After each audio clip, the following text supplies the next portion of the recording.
Praise the Lord. ஹல்லேலூயா. 2025ஆம் ஆண்டின் பிப்ரவரி மாதத்திலும் கர்த்தர் உங்களுக்கு நன்மை செய்வேன் என்று சொல்கிறார். இந்த 2ஆம் மாதம் சங்கீதம் 85:12 படி கர்த்தர் நன்மையானதை தருவார்.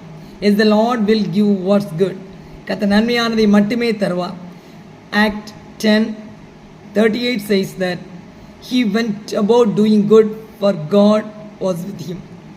அப்போஸ்தலர் 10:38 படி தேவன் அவரோடு கூட இருந்தபடியால் இயேசு கிறிஸ்து நன்மை செய்கிறவராய் சுற்றித் திரிந்தார். Psalm 104:28 says that when you open your hand they are satisfied with good things.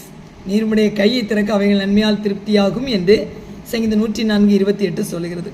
Psalm 103:5 says that நன்மையினால் கர்த்தர் உங்களை திருப்தியாக்குவார். இன்றைக்கு நீங்கள் நன்மையினால் திருப்தியாவீர்கள். இந்த மாதம் முழுவதும் கர்த்தர் உங்களை நன்மையினால் திருப்தியாக்குவார். God bless you all.